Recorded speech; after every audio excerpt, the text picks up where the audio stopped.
Voilà, amis téléspectateurs, très chers frères et sœurs en Christ et amis internautes, nous vous saluons dans les précieux et puissants noms de notre Seigneur Jésus-Christ, à qui nous disons de tout cœur merci, qui est lui qui a permis que nous puissions encore nous retrouver ce soir pour passer des bons moments dans sa présence.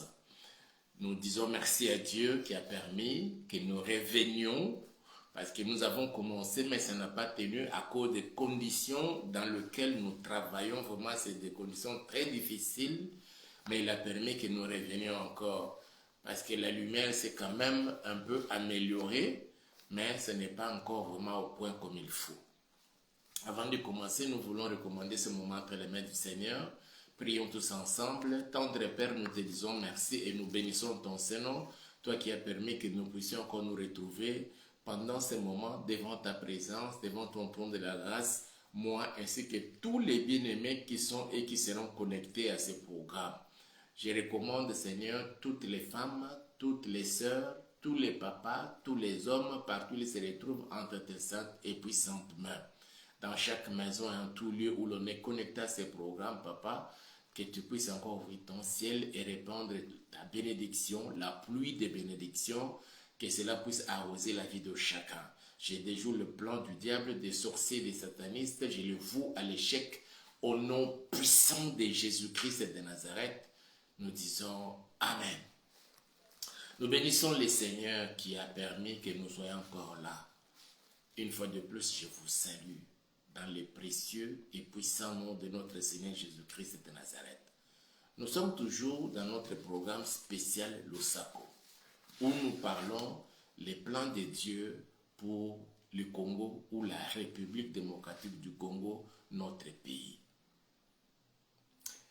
Ces plans de Dieu, ça ne vient pas de nous, ça vient de Dieu, mais il l'avait révélé à son serviteur, notre bien-aimé, le regretté Alain Moloto, qui est déjà mort, qui nous a quittés, ça fait quelques années passées.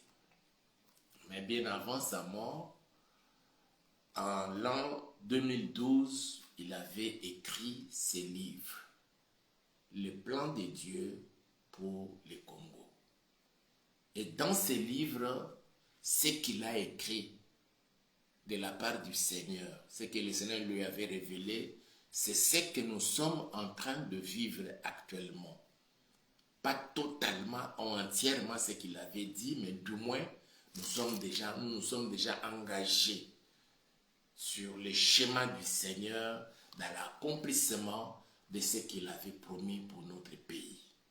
Il n'est pas le seul à pouvoir parler des choses à venir concernant notre pays. Il y a plusieurs qui ont prophétisé et avant la chute du feu maréchal de son régime, il y avait des serviteurs qui ont défilé ici en RDC, à l'époque Zaïre, mais il y avait un qui avait tenu une grande activité au niveau de Palais du Peuple, je crois bien, qui avait dit que le régime du maréchal tomberait et après ce régime-là, il y aura un nouveau régime qui ne ferait pas longtemps. Et après le président qui viendrait après le maréchal, qui ne ferait pas longtemps, le pays connaîtra des responsables cruels. Ça, c'est le terme qu'il avait utilisé. Et le peuple souffrira entre les mains de ces responsables-là. Mais après ce temps-là, d'atrocités, des souffrances, ce sera le temps où le Seigneur vient pour restaurer la paix dans notre pays, où il vient pour redorer les blasons ternis de notre pays, où il vient pour donner encore l'espoir au peuple meurtri, le peuple congolais. Et nous voyons cela depuis l'arrivée de notre président Félix-Antoine Tshisekedi Tshilombo à la magistrature suprême dans notre pays. Dès l'entame de son pouvoir, déjà la même année au mois de juin, le 23 juin 2019, le président avait organisé un culte d'action de grâce au sein du stade des Martyrs. Et au cours de ces cultes-là, il avait recommandé notre pays entre les mains du Seigneur. Une première dans l'histoire de notre pays. Dans l'histoire et politique, religieuse de notre pays.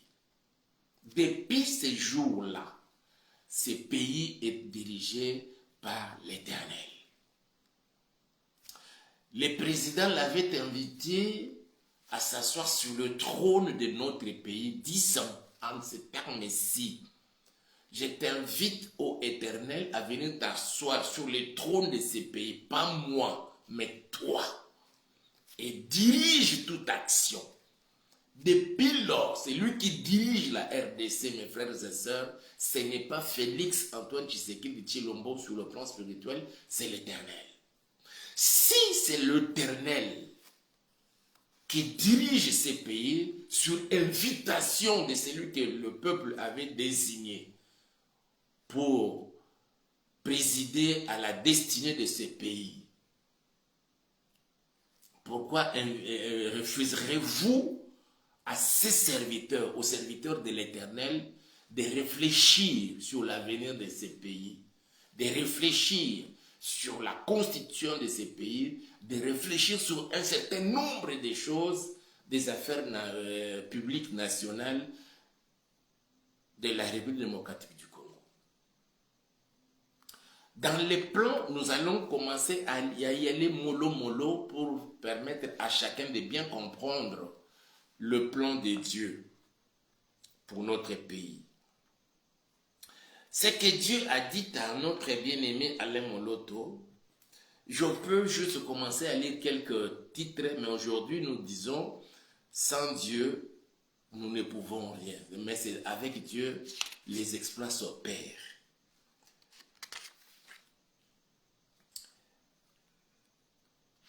Dans l'avant-propos, il dit Jésus-Christ, espoir des nations, lumière des peuples. Et c'est ce qu'il est pour nous en République démocratique du Congo. Chapitre 1er, la RDC, les choix de Dieu. C'est-à-dire que Dieu a choisi la RDC depuis longtemps. Je me souviens, il y a encore un autre prophète, Jean Schwab. Si j'ai bonne mémoire, il doit être, si pas suisse, un Canadien qui avait parlé de la main de Dieu. Et Dieu l'avait orienté pour dire que la main de Dieu était en Afrique et précisément au centre de l'Afrique et au Zaïre. À l'époque, Zaïre, actuellement, la République démocratique du Congo.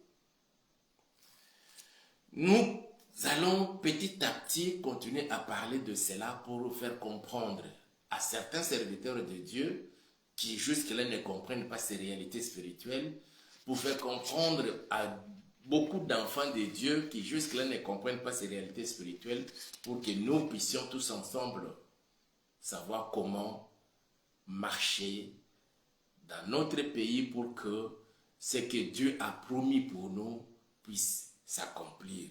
Et ça finira toujours par s'accomplir.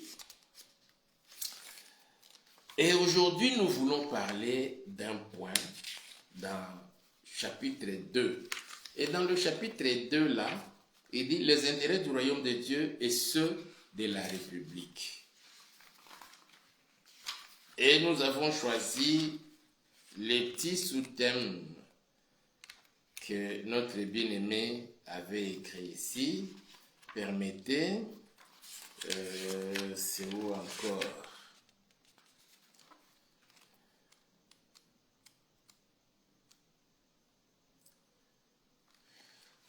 Il dit ceci, ce n'est pas non plus dans le chapitre 2, c'est plutôt le chapitre 3, le mandat politique, un apostolat.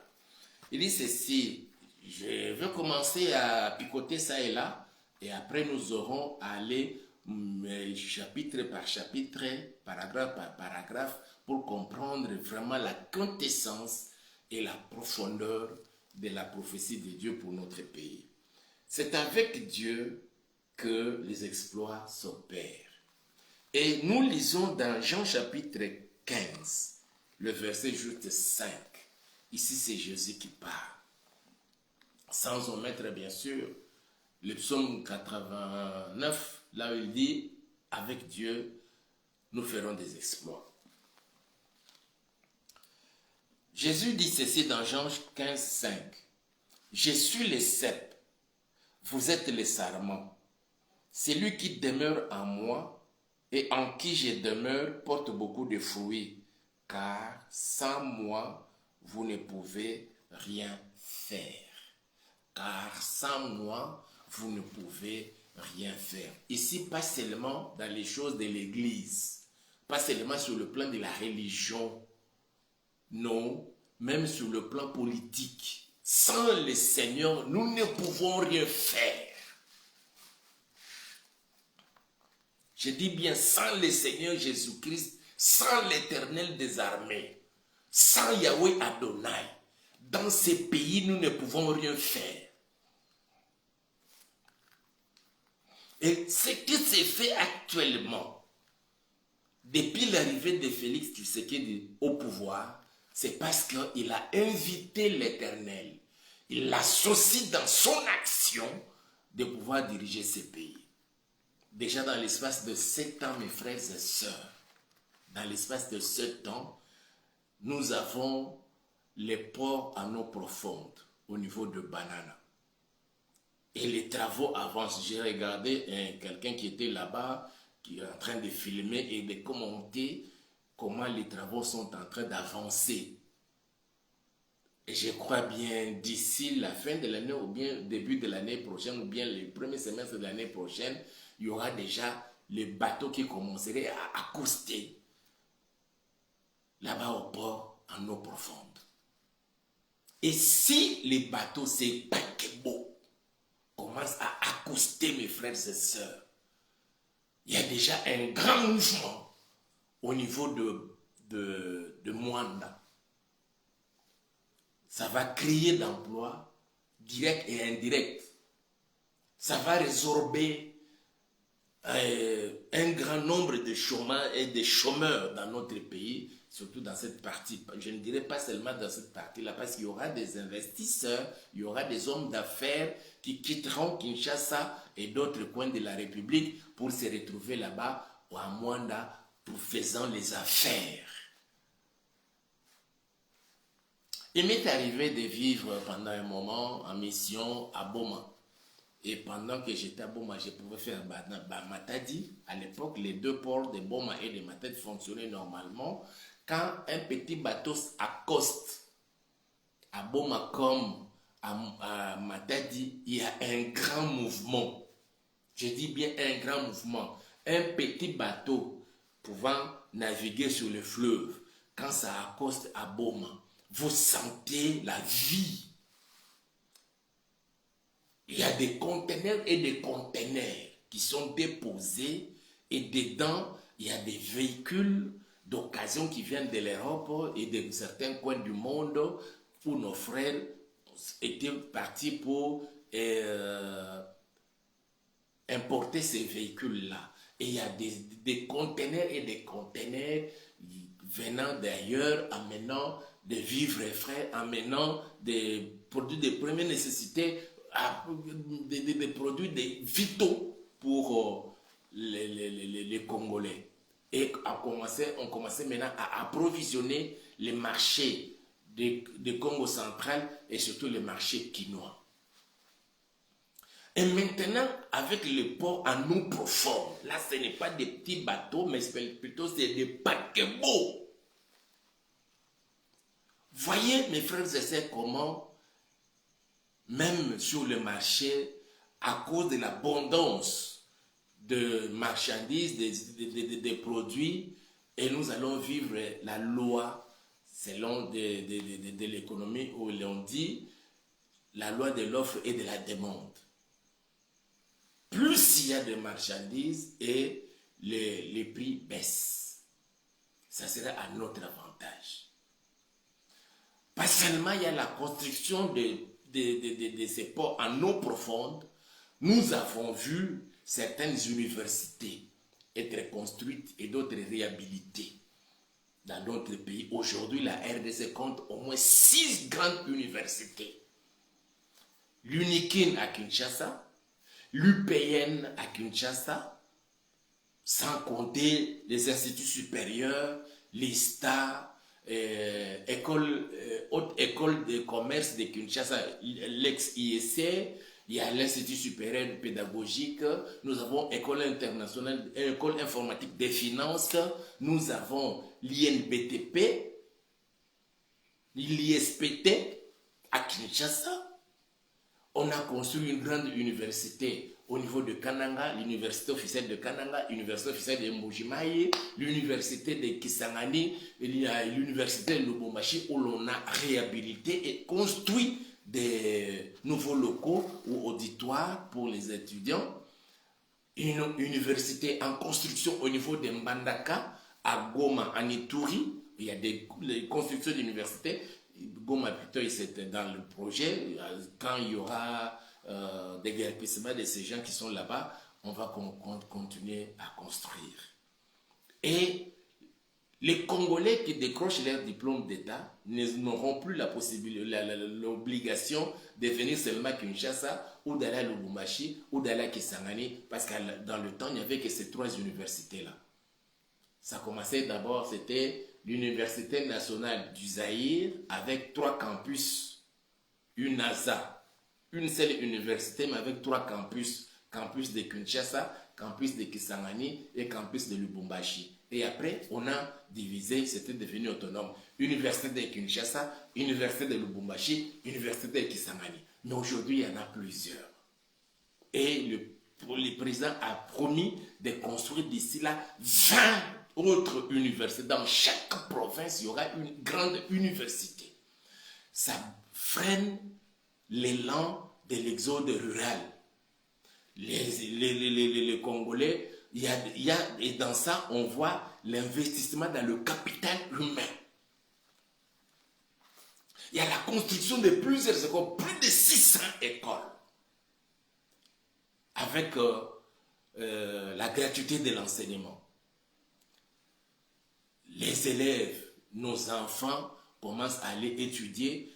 Ceux qui étaient obligés de rester à la maison par manque de moyens, par manque d'argent, mais aujourd'hui, en tout cas avec l'enseignement de base, les élèves se retrouvent là. Nos enfants se retrouvent en train d'étudier gratuitement.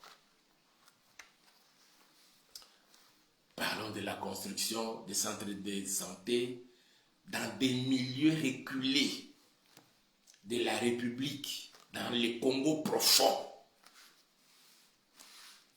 J'ai regardé les images, des anciennes images de certaines écoles, de certains centres de santé et les nouvelles images. Donc, comme on dit, il n'y a pas match. Et nous sommes au cœur de l'accomplissement des prophéties de Dieu. Et pour arriver à cela, c'est seulement avec Dieu. C'est pourquoi il avait déjà dit à son serviteur Alain Moloto, et Alain Moloto l'a consigné dans ses livres pour nous permettre de les lire aujourd'hui. Je vais lire cette partie. Il dit ceci, ça c'est le titre, c'est avec Dieu que les exploits s'opèrent. Nous devons donc nous rattacher à notre source qui est Jésus-Christ. Nous avons en effet des origines glorieuses, car étant sortis de Dieu et à sa ressemblance, la Bible nous recommande d'être parfaits comme notre Père Céleste est parfait. Matthieu, chapitre... En tout cas, la lumière n'est pas bonne, mais vraiment, veuillez m'excuser, je crois, chapitre 5, verset 48. Cela veut dire que si nous voulons exceller, c'est-à-dire œuvrer dans la perfection, nous devons absolument nous appuyer sur Dieu. Et c'est comme cela que le président s'est appuyé sur Dieu. Ces jours-là, le 23 juin 2019, il s'est appuyé sur Dieu. Et je peux vous assurer, mes frères et sœurs, tous les combats que connaît le président, c'est à cause de cela. Et le diable savait qu'en cette date-là, le président organiserait un culte et il va recommander le pays entre les mains de l'Éternel. C'est comme cela que déjà, dès l'entame de son pouvoir, il a été attaqué sérieusement. Les jours de son investiture, de la passation du pouvoir, lorsque le président sortant prenait les insignes de la République, il lui remettait cela. Il a été attaqué. Nous avons vu comment il a été attaqué. Mais malgré cela, comme il est écrit, avec Dieu nous ferons des exploits. Jésus étant avec son serviteur, avec son fils, il n'avait pas permis que ces jours-là, il succombe. Oh mon Dieu. Mes frères et sœurs, il y a de quoi dire merci, nous Congolais, à ces dieux-là.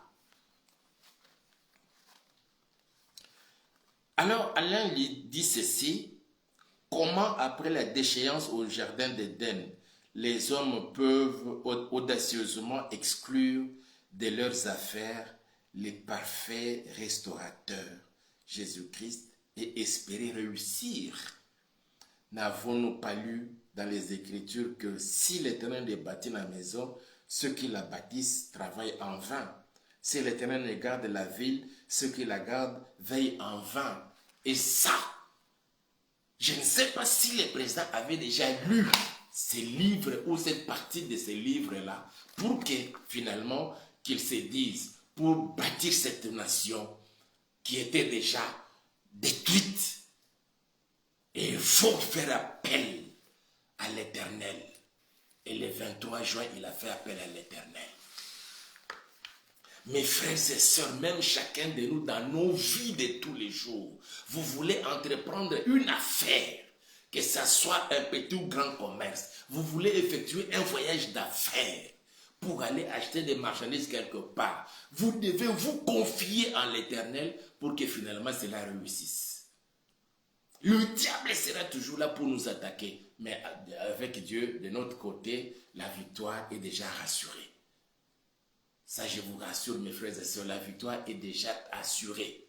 Dans ta vie, dans ta maison, dans ta famille, dans tes affaires, dans les études de tes enfants, la victoire est déjà assurée. Et pour nous, Congolais, en République démocratique du Congo, puisque le président a dédié ce pays entre ses mains, la victoire est déjà assurée. Quels qu'en soient les combats, d'où qu'ils viennent, la victoire est déjà assurée. Il se pose la question, comment, après la déchéance au jardin d'Éden, les hommes peuvent audacieusement exclure de leurs affaires les parfaits restaurateurs, Jésus-Christ, et espérer réussir. Vous espérez réussir, ma soeur, mon frère, dans nos vies, moi également, les ministres de Dieu, si nous voulons espérer réussir dans nos affaires, dans nos ministères, nous devons inclure, nous devons faire appel au restaurateur, au divin restaurateur qui est Jésus-Christ. Qu'il en soit ainsi désormais dans vos vies. Vous voulez ouvrir une petite pharmacie, faites appel à Jésus-Christ.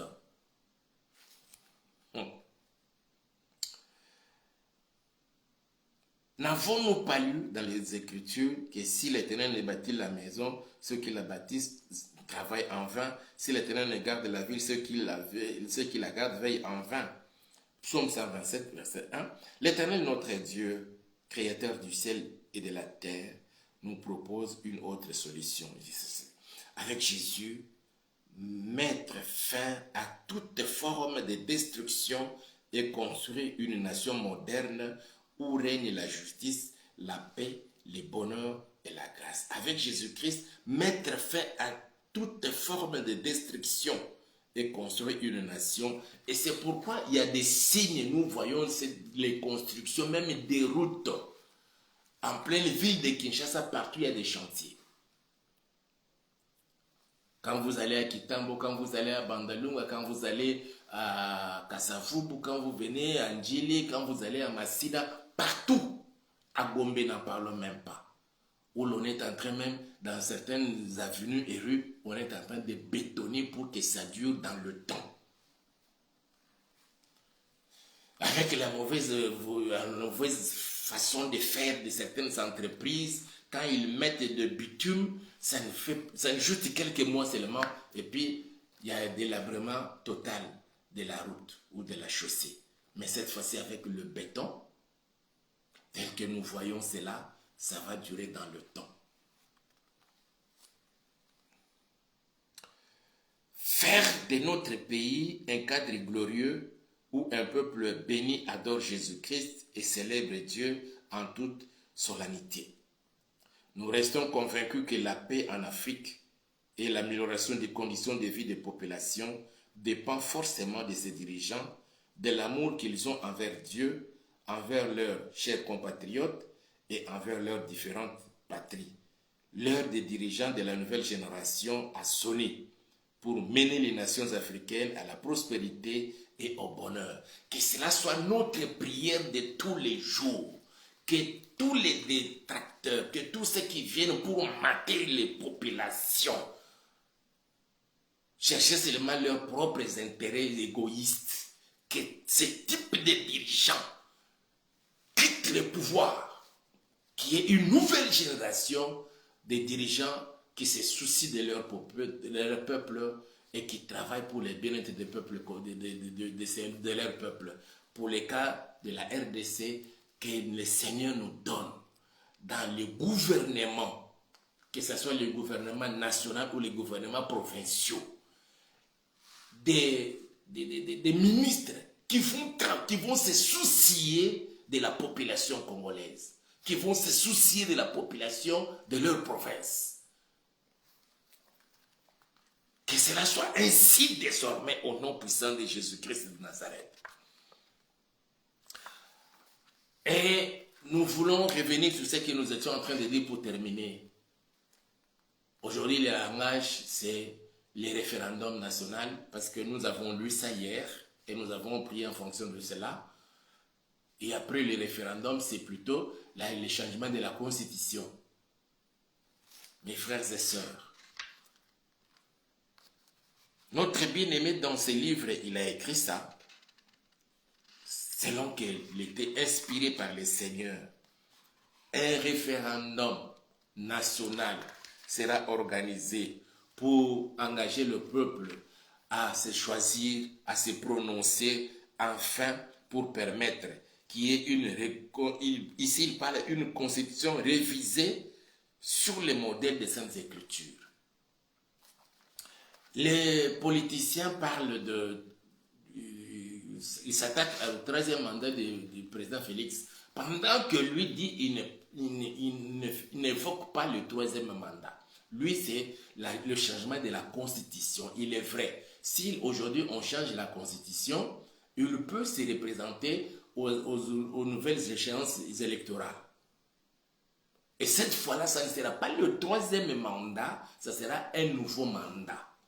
Parce qu'il y aura, nous serons maintenant dans la 4e République au cas où il y a changement de constitution. Mais si c'est juste la révision de constitution et que l'on dit que non, le président peut se représenter, c'est à ce moment-là que l'on peut parler du troisième mandat. Mais sinon, on ne peut pas parler du troisième mandat jusque-là. Déjà, Dieu avait parlé à notre bien-aimé Alain Monoto que cette constitution sera révisée selon les modèles des Saintes Écritures. Et nous croyons que nous sommes au cœur de la prophétie. Le temps est arrivé pour que le peuple se prononce et que la crème des crèmes des Congolais puisse nous rédiger une constitution pas taillée sur mesure, mais répondant aux réalités de nous Congolais pour permettre aux Congolais de mieux vivre sur son sol et d'être bénéficier de tout ce que le Seigneur a mis dans le sol et le sous-sol de notre pays. Vous qui avez eu la possibilité de recevoir vraiment que Dieu vous bénisse, nous ne savons pas vraiment continuer à cause de ces conditions dans lesquelles nous sommes en train de travailler là. C'est pourquoi nous sollicitons une fois de plus. Le Seigneur vous met à cœur de nous soutenir avec de l'argent. $10, $50, $100, $200, $500, $1000, pourquoi pas plus, pour nous permettre d'abord de nous équiper, de pouvoir éclairer les lieux où nous sommes en train de travailler pour qu'il y ait une bonne image. Quand ça vous arrive, vous nous suivez aussi dans de bonnes conditions. En tout cas, le numéro est là, c'est un numéro Orange, un numéro WhatsApp, aussi un numéro Orange Money. Vous pouvez nous envoyer vos contributions. Nous en avons grandement besoin. J'insiste encore, nous en avons grandement besoin. Vraiment que mon Dieu vous bénisse. Aimez la vidéo, commentez et surtout, si vous ne vous êtes pas encore abonné à notre chaîne YouTube, abonnez-vous. Notre chaîne, c'est Auberge de Vie TV. Nous sommes en Djili, sur l'avenue Zamba, numéro 34, quartier 11. Nous nous réunissons mercredi, jeudi et vendredi l'après-midi. Et bientôt, nous allons lancer les activités pour les dimanches le matin. Que Dieu vous bénisse. Le vôtre pasteur Hippolyte. Seigneur, nous voulons te dire merci. Nous bénissons ton Seigneur, Papa. Je recommande ton peuple, mes frères et sœurs, et toutes les familles qui étaient connectées à ces programmes entre tes saintes mains. Ouvre ton ciel, Papa, et répands ta bénédiction dans la vie de tout un chacun. Nous croyons, Seigneur, que nous sommes arrivés au cœur de la prophétie. Et tu viens encore, Seigneur, de nous rafraîchir la mémoire. C'est avec toi que les exploits s'opèrent. Papa, ma sœur veut t'associer dans sa vie. Mon frère veut t'associer dans sa vie. Cet homme comme cette femme, notre papa, notre maman, nous vous associent, Seigneur, dans leur vie, dans tout ce qu'ils entreprennent pour apporter, pour vivre, Seigneur, les exploits, la réussite et surtout, Seigneur, la victoire. Je bénis chacun de tes enfants, je bénis toutes les familles qui étaient connectées à ces programmes. Au nom puissant de Jésus, je recommande la République démocratique du Congo, notre président Félix Antoine Tshisekedi Tshilombo, tous les membres du gouvernement et leurs familles, qu'ils soient sous ta sainte protection. Protège, Seigneur, nos forces armées, protège la police nationale congolaise, protège, Seigneur, tous les services de renseignement et de sécurité, et surtout, n'oubliez pas, Seigneur, d'étendre ta main sur nos bien-aimés, les Wazalendo, qui ont quitté leur famille. Ils ont accepté, Seigneur, de combattre l'ennemi, le diable, et les bouter hors du territoire national pour que la RDC recouvre, Seigneur, son intégrité territoriale. Je décrète et je déclare que nous sommes dans ta main, nous sommes bénis. Dans le précieux et puissant nom de Jésus-Christ, nous avons ainsi prié. Nous disons Amen. Je vous aime. On se retrouve, Dieu voulant, demain, vendredi. Allez.